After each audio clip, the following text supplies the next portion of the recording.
Nada de lo anterior importa.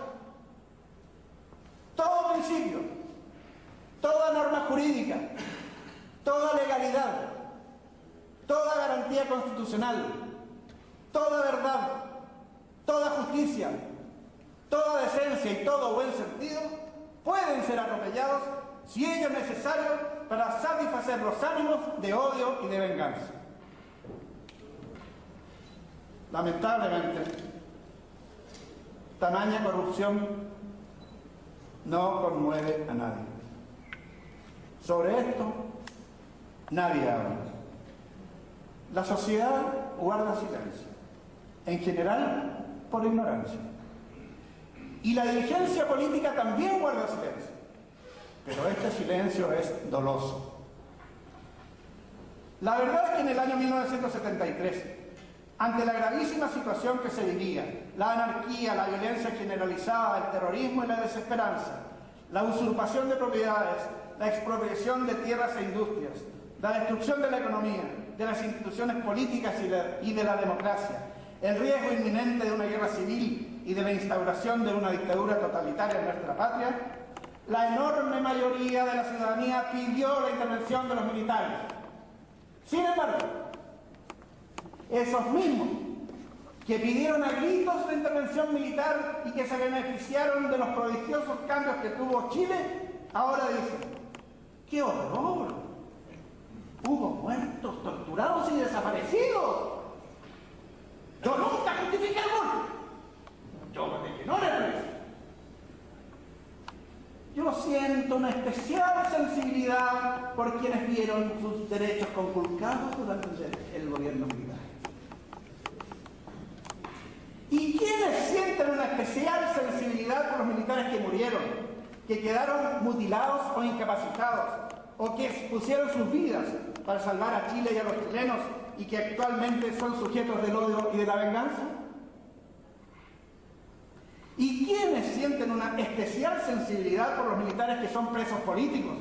Es decir, aquellos que están privados de libertad no en virtud de la aplicación de las leyes, sino que por simulacros de juicios que las atropellan y cuyas sentencias condenatorias se encuentran descalificadas como actos judiciales válidos.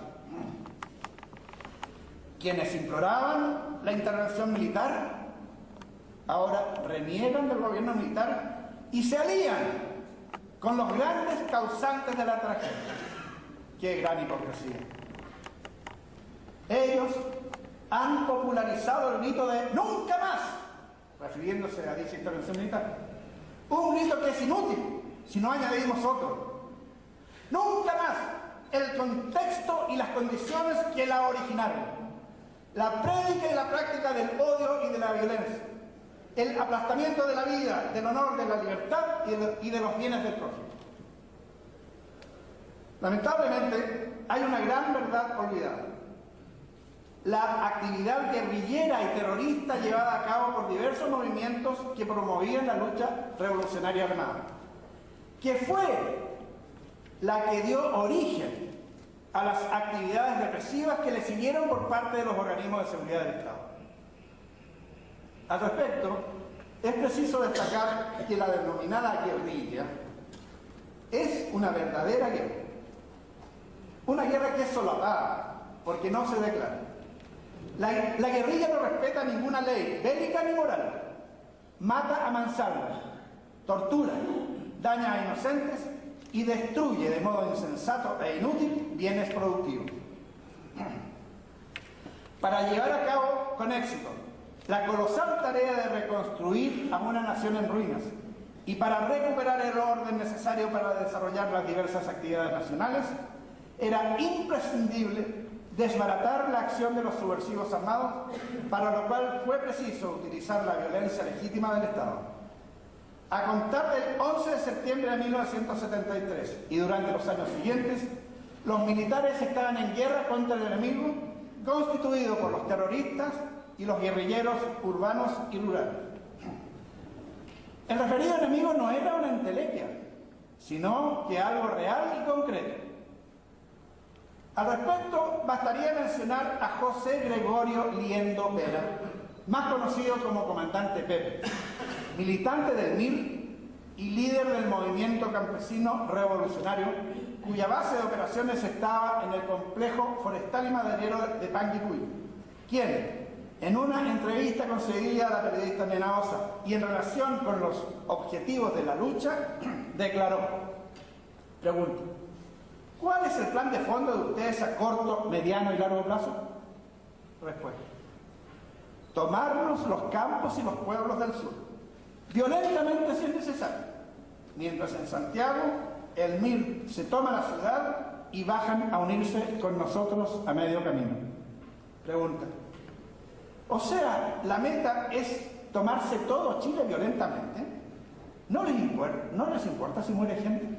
Respuesta, claro que violentamente. Tiene que morir 1 millón de chilenos para que el pueblo se compenetre de la revolución y ésta se convierta en realidad. Con menos muertos no va a resultar. Ese era el tipo de personas a los cuales los militares debieron enfrentarse, que estaban decididas a practicar un verdadero genocidio. No se trataba de delincuentes comunes. ¿Es tan difícil comprender esta realidad? Aparentemente sí lo es para los jueces. El problema de los procesos sobre violación de derechos humanos, que solo se siguen contra los militares y no contra los terroristas, es un problema que continúa vigente y cuya naturaleza es política. Su solución, por lo tanto, debe ser de la misma naturaleza. Lamentablemente, los órganos políticos, ejecutivo, legislativo y partidos políticos, no han cumplido su tarea. Se han desligado del problema y lo han puesto sobre los hombros del Poder Judicial.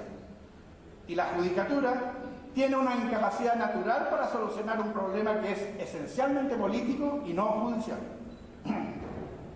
¿Y cómo solucionan el problema los tribunales de justicia?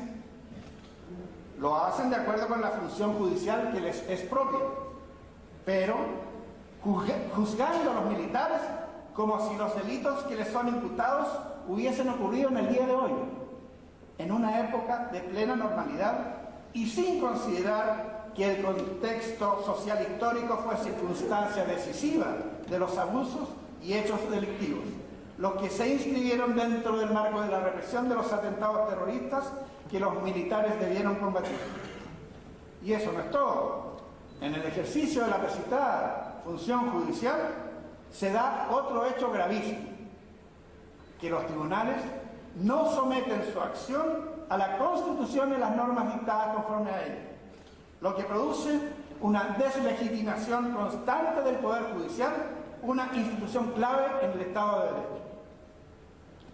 Todo lo anterior se traduce en el sometimiento a proceso y en el encarcelamiento hasta el día de hoy de militares que hace 40 años expusieron sus vidas en el cumplimiento de dicha penosa tarea, mientras que los culpables del desastre miran para otro lado y no asumen su responsabilidad.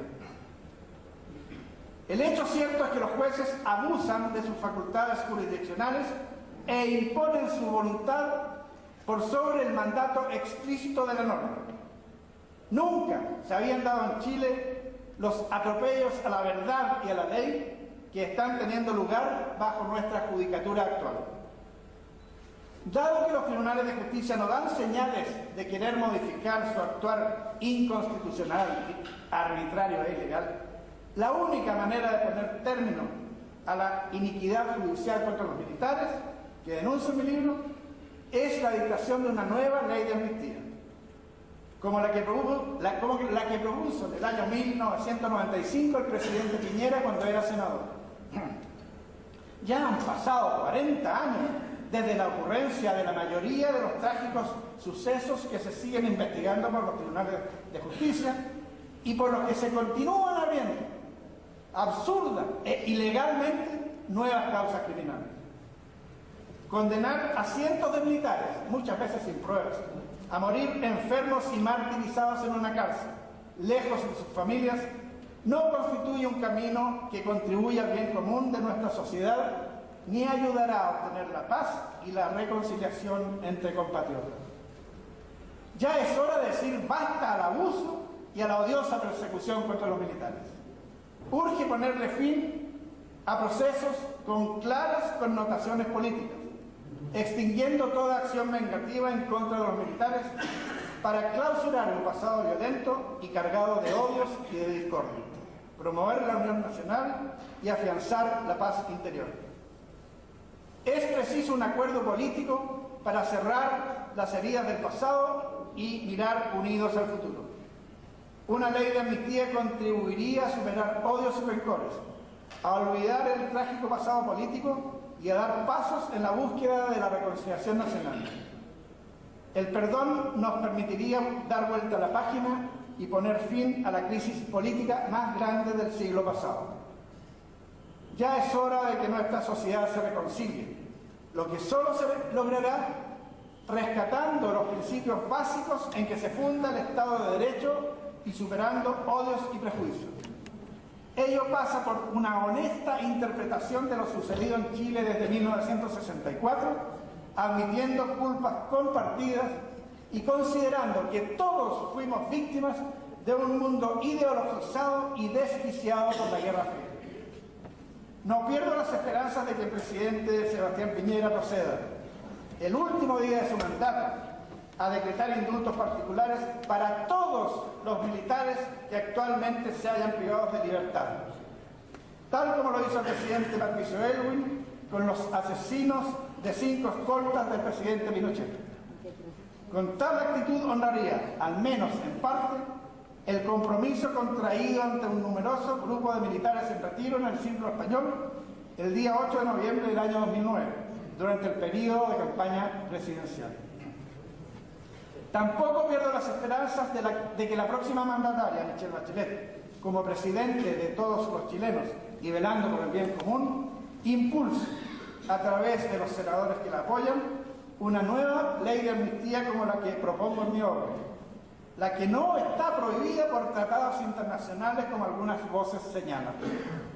Siendo realistas, ella es la única persona que podría hacerlo, dado el gran apoyo ciudadano que obtuvo durante las últimas elecciones y considerando que cuenta en el Congreso con una cantidad de votos más que suficiente para aprobar una ley tal. La futura presidenta tiene la oportunidad de hacer lo que hizo Nelson Mandela en Sudáfrica y, como él, trascender en la historia como una gran estadista, reconciliar a Chile y lograr el definitivo reencuentro del mundo civil con sus fuerzas armadas y de orden, las de ayer, las de hoy y las de siempre. La dictación de una ley de amnistía constituiría una potente señal para dejar atrás el pasado, una decisión de altura con visión de futuro y un gesto de humanidad y de grandeza que enaltecería tanto a la clase política en general como a la mandataria en particular. Tal decisión contribuiría, además, a la amistad cívica, la unidad nacional y a la grandeza de nuestra patria. Muchas gracias.